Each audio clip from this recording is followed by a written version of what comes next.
भारत देश के प्रत्येक देशवासी को मेरा प्रणाम। मैं भी आप सबका स्वागत करता हूँ। मेरा भारत सर्वश्रेष्ठ भारत।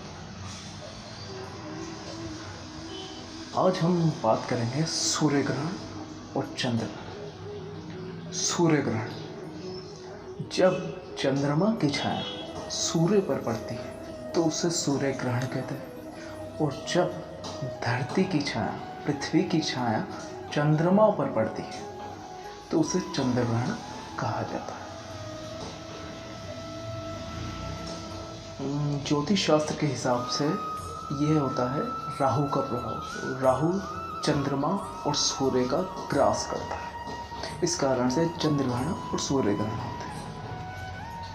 तो अब ये बात आती है कि छाया पड़ना। छाया पड़ना अगर कहा जाता है कि किसी पर छाया है, इसका मतलब होता है उस व्यक्ति पर किसी नेगेटिव एनर्जी का प्रभाव है।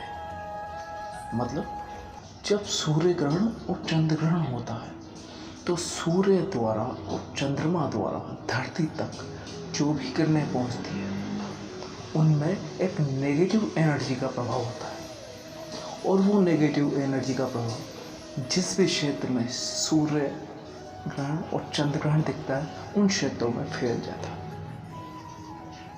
और ये नेगेटिव एनर्जी इतनी प्रभावी होती है कि अगर हम उस वक्त कोई भी कार्य करना चाहेंगे अच्छे मन से तो वो हमारे मन पर प्रभाव डालेगी और हम उस कार्य को सफलतापूर्वक जितने अच्छे मन से वो कार्य करना चाहते हैं नहीं कर पाएंगे।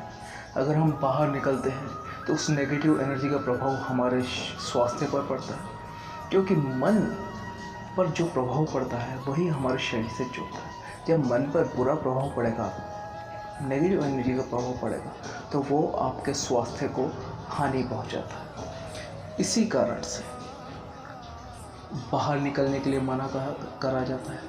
एक गर्भवती स्त्री को सूर्य ग्रहण और चंद्र ग्रहण में बाहर नहीं निकलना चाहिए, क्योंकि उस समय उनके गर्भ में जो शिशु रहता है उस पर उस नेगेटिव एनर्जी का प्रभाव पड़ सकता है और उसकी माँ पर भी पड़ सकता है, जो उनके स्वास्थ्य को हानि पहुंचा सकता है। और जो हम भोजन सूर्य ग्रहण या चंद्र ग्रहण के समय करते हैं तो हमारे शरीर को एक शक्ति की आवश्यकता होती है भोजन को ग्रहण कर पचाने के लिए, उससे शक्ति लेने की।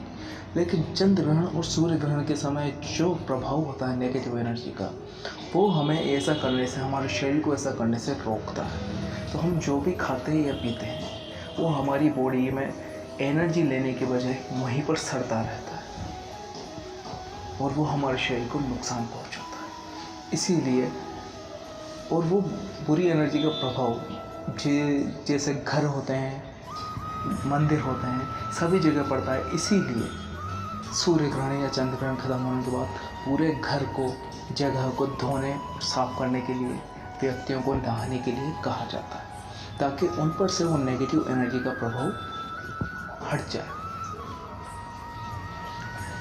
और जल में एक पॉजिटिव एनर्जी बहुत ज़्यादा होती है, इसलिए जल से स्नान करने को कहा जाता है।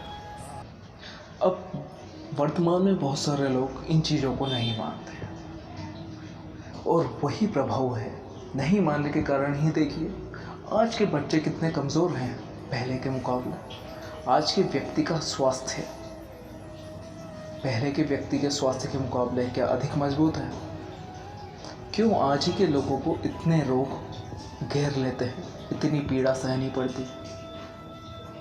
क्यों आज के लोगों का स्टेमिना, क्षमता, शक्ति पहले के लोगों के जितनी नहीं है? पहले के लोग दिन भर काम करते भी उतना नहीं थकते थे। आज व्यक्ति 1 घंटे कुछ लगातार काम कर ले जिसमें उसको थकान हो जाती है, कमर दर्द हो जाता है।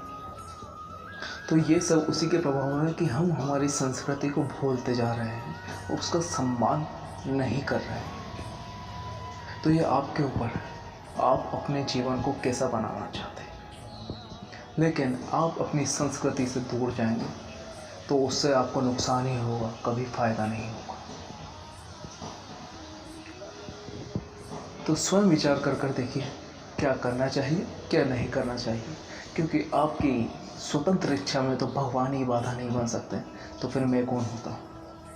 धन्यवाद। जय हिंद, जय भारत।